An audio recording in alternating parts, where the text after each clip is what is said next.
নমস্কার, শুভ্রার Bengali story telling channel থেকে সকলকে স্বাগত। আজকের গল্প লেখক শঙ্করসন রায়ের লেখা একটি গল্পের নাম লক বুকের ছেঁড়া পাতা। অনেক সময় আমরা হয়তো ভাবি যে এটা কোনো ভৌতিক ব্যাপার অনেক ঘটনায়, কিন্তু সবসময় যে সেটা ভৌতিক হয় হয়তো তাও নয়, আবার একটা অলৌকিক তো বটেই। মানে কিছু কিছু ঘটনার ঠিক ব্যাখ্যা খুঁজে পাওয়া যায় না। তো এই গল্পটা এরকমই একটি গল্প, আশা করি শ্রোতা বন্ধুদের ভালো লাগবে। আপনি এখানে ক্যাম্প করেছেন কেন?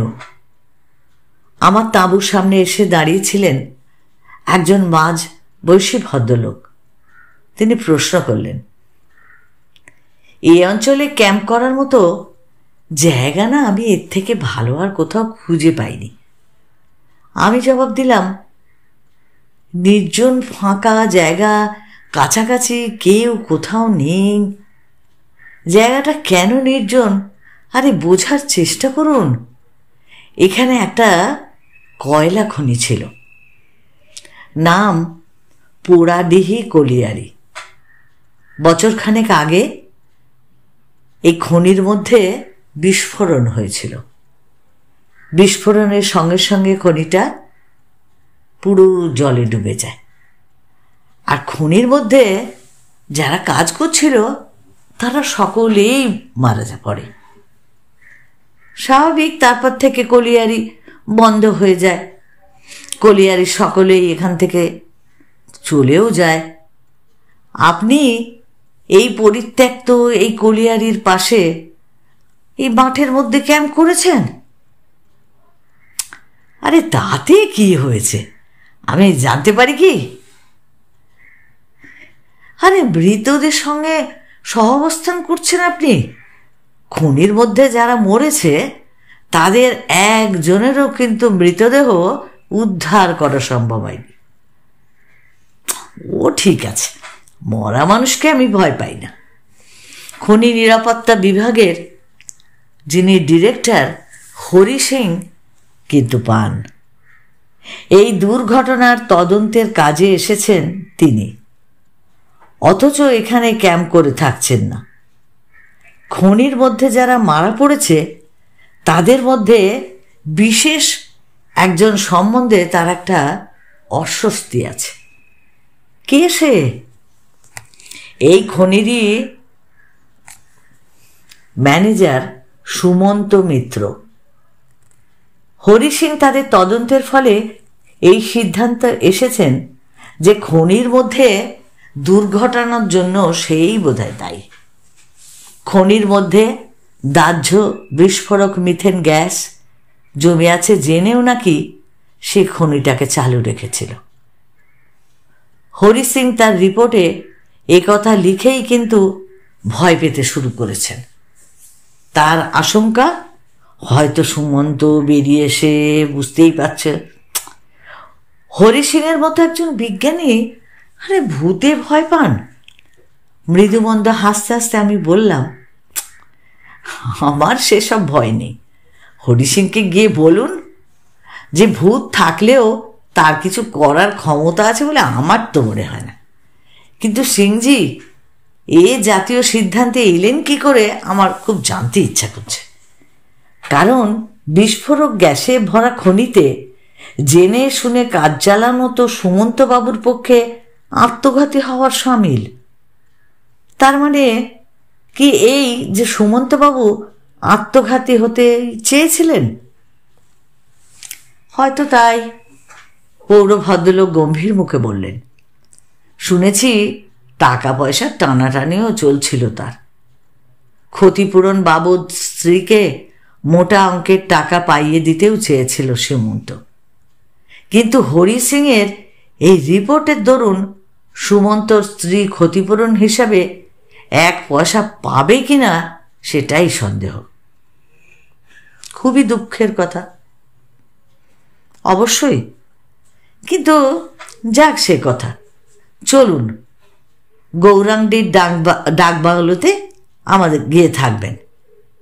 আরে না না, আমি এখানেই থাকবো, এখানে থাকতে একটুও ভয় করছে না আমার। পরেশ, তুমি ভয় পাচ্ছ না তো? প্রশ্নটা আমি আমার ফিল্ড আর্দেলি পরেশ গিরিকে বলি। না স্যার, পরেশ গম্ভীর মুখে জবাব দিল, আপনি যখন ভয় পাচ্ছেন না তখন আমি বা পাবো কেন? পৌর ভদ্রলোক চলে যাওয়ার পর পরেশ তার মাথাটা চুলকোতে চুলকোতে বলল, আপনি বা আমি ভয় না পেলেও জায়গাটা কিন্তু একটু ভয়ঙ্কর। জলে ডুবে থাকা এতগুলো মরা মানুষের পাশাপাশি থাকা, জলে ডুবে থাকা মরা মানুষের পচে গলে জলের সঙ্গে সব একাকার হয়ে গেছে। আমি বললাম, সুতরাং তাদের ধরুন ভয় পাওয়ার কিচ্ছু নেই। জায়গাটা হলো রূপনারায়ণপুর থেকে 10 কিলোমিটার দূরে গৌরাঙ্গি। গৌরাঙ্গির চারপাশে ছোটোখাটো কয়েকটা কয়লার খনি আছে। কয়লা নয়, অন্যান্য খনিজের খোঁজেও গেছি আমি ওখানে। তাঁবু খাটিয়ে অস্থায়ী আবাসও গড়ে তুলেছি। দিন 15 আমার ওখানে থাকার কথা ছিল। খনির খোঁজে ভূতাত্ত্বিক সমীক্ষা শুরু করার আগে ওই পরিত্যক্ত খনিটাকে পরীক্ষা করার ঝোঁক একবার চাপলো আমার। যেখানে পরেশ আর আমি তাঁবু খাটিয়ে আছি সেখান থেকে মাত্র এই কয়েক পা এগিয়ে গেলেই একটা ঢিবি মতো আছে, আর ওই ঢিবিটার পাশেই ওই খনিটা। জং ধরা লোহার ডেরিকের নিচে শাফটের ফাঁক দিয়ে দেখা যাচ্ছিল সেই অতল স্পর্শী গহ্বর। অন্ধকারে কিছুই দেখা না গেলেও আর্দ্রতার একটা আভাস পাচ্ছিলাম।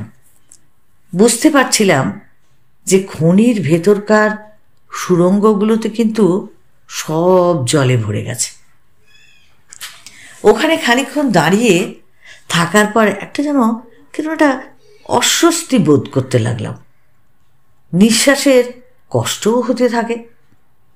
মনে হলো এখানে যেন ঠিক নিঃশ্বাস নেবার মতো যথেষ্ট বাতাস নেই,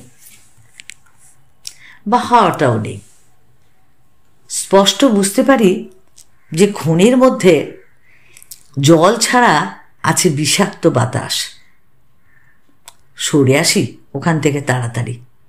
ক্যাম্পে ফিরে এসে তাঁবুর মধ্যে ঢুকে খনির বিষ এখানকার বাতাসকে দূষিত করছে কিনা সেটাও আমি বোঝার চেষ্টা করি।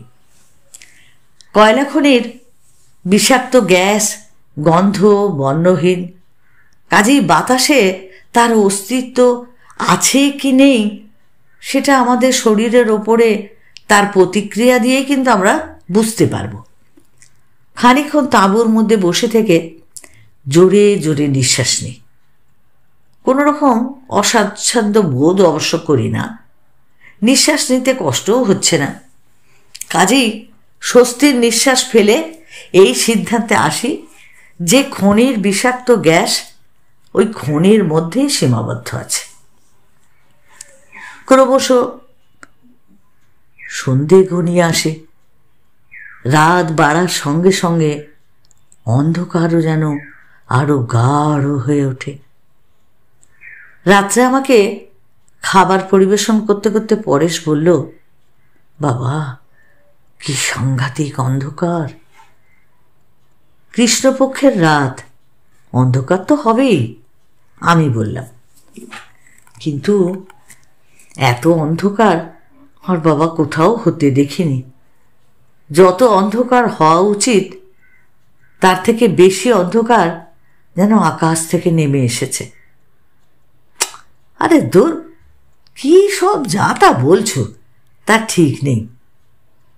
ঠিকই বলেছি স্যার, পরেশ গম্ভীর মুখে বলল। এ ব্যাপারে আমার অভিজ্ঞতা অবশ্য আপনার চেয়ে অনেক বেশি। আজকের রাতটা না বড়ই খারাপ। মাঝরাতে পরেশের ডাকে আমার ঘুম ভেঙে যায়। ধড়মড় করে উঠে বসলাম। খাটের পাশের টুল থেকে চশমাটা তুলে নিয়ে তাড়াতাড়ি চোখে এঁটে লণ্ঠনের ক্ষীণ আলোয় পরেশের সেই ভয়ার্ত ফ্যাকাশে মুখটা আমি দেখতে পাই। এতই ভয় পেয়ে গেছে যে তার মুখ দিয়ে তখন আর কোনো কথা বেরোচ্ছে না।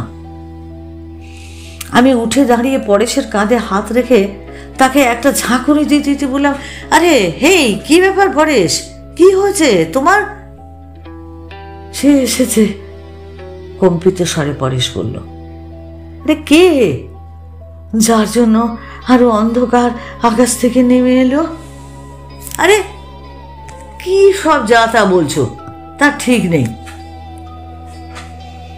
কলিয়ারির পাশে ঢিবির ওপর কুয়াশা নড়ে চড়ে, মনে হচ্ছে ওই ঢিবির ওপরে কেউ দাঁড়িয়ে আছে। কই দেখি, চলো তো দেখি। না হুজুর না, পরেশ আর্তস্বরে বলল। গায়ে চাদর জড়িয়ে আমিও তখন বেরিয়ে এলাম তাঁবুর থেকে, পরেশের নিষেধে কোনো কর্ণপাত না করে। তখন আকাশে আত্মপ্রকাশ করেছে কৃষ্ণপক্ষের এক ফালি চাঁদ। অন্ধকারটা অনেক ফিকে হয়ে গেছে। কলিয়ারির পাশের সেই ঢিবিটাকে তখন পরিষ্কার দেখা যাচ্ছে। ঢিবির ওপরে তখন কিন্তু চাপ চাপ কুয়াশা ছাড়া আর কিন্তু কিছুই নেই। পরেশের দিকে আমি তাকিয়ে বললাম, কই, কুয়াশার মধ্যে কোনো রকম কোনো নড়াচড়া তো আমি দেখতে পাচ্ছি না।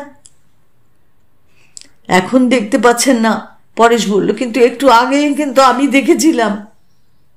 তার মানে আমাকে দেখেই সে পালিয়েছে? আমাকে দেখে যে পালায় তাকে ভয় পাওয়ার কিচ্ছু নেই। যাও যাও, তাঁবুর মধ্যে ঢুকে পড়ো, সকাল হওয়ার আগে আর বেরিও না। কিন্তু আধ ঘন্টার মধ্যেই পরেশ তার তাঁবু থেকে বেরিয়ে আসে। আমার তাঁবুর মধ্যে ঢুকে ভয়ার্ত কণ্ঠে বলে, আমার তাঁবু ধরে কে ঝাঁকানি দিচ্ছে স্যার? আরে কে ঝাঁকানি দিচ্ছে? আমি আবার বেরিয়ে আসি তাঁবু থেকে। হাতে নাতে তাকে ধরে ফেলতে পারছো না? আচ্ছা দেখি, চলো তো দেখি। ধরা ছোঁয়ার মধ্যে কাউকেই তো পাওয়া যায় না। আমি পরেশকে বললাম, তোমার তাঁবু ধরে কেউ ঝাঁকানি দিচ্ছে না, হয়তো বাতাসে একটু নড়ে উঠেছে। আরে বাতাস কই যে বাতাসে নড়ে উঠবে? পরেশ ঝাঁঝালো স্বরে বলে ওঠে। বাতাস না থাকলে তুমি বেঁচে আছো কি করে? আচ্ছা ঠিক আছে, সে যাই হোক, আমাকে আর বিরক্ত না করে ঘুমোতে দাও তো। ভয় যদি বেশি পেয়ে থাকো তাহলে আমার তাঁবুতে এসে শোও। আমার কথার ওপরে কোনো কথা না বলে পরেশ আমার তাঁবু থেকে বেরিয়ে যায়।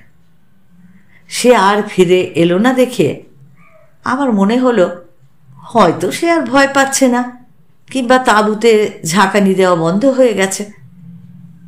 পরদিন সকালে পরেশ যথারীতি চা নিয়ে এলো আমার তাঁবুতে। টুলের ওপরে চায়ের কাপের সঙ্গে একটা খাম রাখল, একটা বন্ধ খাম। তার ওপরে খনি নিরাপত্তা বিভাগের অধিকর্তা হরি সিংয়ের নাম লেখা আছে। আমি প্রশ্ন করলাম, এটা এটা কে দিয়ে গেল? রাতে যে এসেছিল সে। পরেশ বেশ গম্ভীর মুখে জবাব দিল। আমার তাঁবুতে অনেকক্ষণ ধরে ঝাঁকুনি দেওয়ার পর সে ঢুকে পড়েছিল তাঁবুর মধ্যে। কে সে? তুমি তাকে দেখেছ? না, আমি পা থেকে মাথা পর্যন্ত কম্বল মুড়ি দিয়ে শুয়েছিলাম। কম্বল সরিয়ে দেখার সাহস হয়নি আমার। ঘর থেকে সে বেরিয়ে যাওয়ার পর আমার ক্যাম্প খাটের পাশে টুলের ওপরে এই চিঠিটা পড়ে থাকতে দেখলাম। খনি নিরাপত্তা বিভাগের অধিকর্তাকে গৌরাঙ্গীর সরকারি বিশ্রাম গৃহে পেয়ে গেলাম। পোড়াডিহি কলিয়ারির দুর্ঘটনার তদন্ত শেষ করে তিনি তখন ধানবাদে ফিরে যাওয়ার জন্য তৈরি হচ্ছিলেন। চিঠিটা পড়ে তিনি উত্তেজিত হয়ে ওঠেন। তদন্তের কাজ আবার নতুন করে শুরু করতে হবে, কিন্তু এতদিন কোথায় ছিল এই কাগজটা? তা তো জানি না স্যার, আজই আমার ফিল্ড আর্দালি পরেশ এটা দিল আমাকে। কিন্তু কি আছে ওতে? পোড়াডিহি কলিয়ারির ম্যানেজার সেই সুমন্ত্র মিত্রের বিবৃতি। দুর্ঘটনার ঠিক পূর্ব মুহূর্তে লিখেছিলেন তিনি এটা। আসলে এটা একটা কলিয়ারির লগ বুকের ছেঁড়া পাতা। কি লিখেছেন তিনি? এই দেখুন, সুমন্ত্র মিত্র লিখেছেন, কয়লা স্তরের মধ্যে প্রচ্ছন্ন ছিল একটা গ্যাস পকেট। হঠাৎ তার মধ্যে দিয়ে মিথেন গ্যাস বেরিয়ে আসতে শুরু করে। ওই গ্যাস পকেটের অস্তিত্ব সম্বন্ধে অবশ্য আমি কিছু জানতাম না, আমার জানার কথাও নয়, কারণ গ্যাস বেরিয়ে আসা শুরু না হওয়া পর্যন্ত সে যে আছে সেটা কিন্তু বোঝার উপায় নেই। আর ঠিক এখনই ব্লাস্টিং শুরু হবে। শর্ট ফায়াররা তার কাজ শুরু করে দিয়েছে, তাকে তো আমি আটকাতে পারবো না। এখান থেকে আমি যদি চিৎকার করি তারা শুনতে পাবে না, কাজেই সর্বনাশ আসন্ন। এরপরে অবশ্য ওই সুমন্ত্র মিত্র আর কিছু লিখতে পারেননি। নিচে খালি অনেক কষ্টে তার নিজের নামটা স্বাক্ষর করেছেন। খনি নিরাপত্তা বিভাগের অধিকর্তা হরি সিং বললেন, সুমন্ত যা লিখেছে সেটা যদি সত্যি হয়, খনির মধ্যে আগে কখনো গ্যাস ছিল না। বিস্ফোরণের মুহূর্তেই কয়লা স্তরের লুকোনো গ্যাস পকেট থেকে মিথেন গ্যাস বেরিয়ে এসেছিল। অতএব খনির এই দুর্ঘটনার জন্য সুমন্ত্র মিত্র দায়ী নন। খনির লগবুকের ওই ছেঁড়া পাতার ভিত্তিতে তখন আবার নতুন করে তদন্ত হলো। সুমন্ত্র মিত্র অব্যাহতি পেলেন সেই খনির দুর্ঘটনার দায়িত্ব থেকে। এতে খুশি হলেন সুমন্তর হিতৈষী সব বন্ধুরা, কারণ এই দুর্ঘটনার ব্যাপারে সুমন্ত নির্দোষ প্রমাণিত হওয়াতে সুমন্ত স্ত্রীর জন্য ক্ষতিপূরণের টাকা আদায় করে নিতে কোনো আর অসুবিধা হবে না। লগবুকের ছেঁড়া পাতাটাকে জলে ডোবা খনি থেকে কে তুলে নিয়ে এসে পরেশকে দিল, এ প্রশ্নের কোনো সন্তোষজনক জবাব অবশ্য হরি সিং পেলেন না। পরেশ তাকে চোখেও দেখেনি। কলিয়ারির পাশের ডিবির ওপরে যখন সে দাঁড়িয়েছিল তখন কুয়াশার সঙ্গে মিলেমিশে একাকার হয়েছিল সে। পরে যখন পরেশের তাঁবুর মধ্যে ঢুকেছিল তখন তার দিকে তাকাবার মতো সাহস হয়নি পরেশের। তবে সে ঢুকতেই তাঁবুর ভেতরের বাতাস নাকি একটা কিরকম একটা যেন স্যাঁতস্যাঁতে হয়ে উঠেছিল।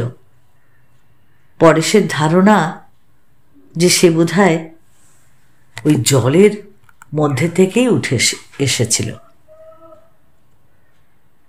এরকম বহু অলৌকিক ঘটনা অনেক শুনতে পাওয়া যায়। তাই এই সুন্দর গল্পটা যদি তো শ্রোতা বন্ধুদের ভালো লাগে তাহলে তোমরা অবশ্যই লাইক করে প্রিয়জনকে শেয়ার করে দাও। আর যারা নতুন এখনও আমাকে সাবস্ক্রাইব করোনি, প্লিজ প্লিজ একটু সাবস্ক্রাইব করে আমার পাশে থেকো, যাতে আমি এরকম আরও সুন্দর সুন্দর গল্প তোমাদের জন্য নিয়ে আসতে পারি। অবশ্যই বেল আইকনটা বাজিয়ে দেবে।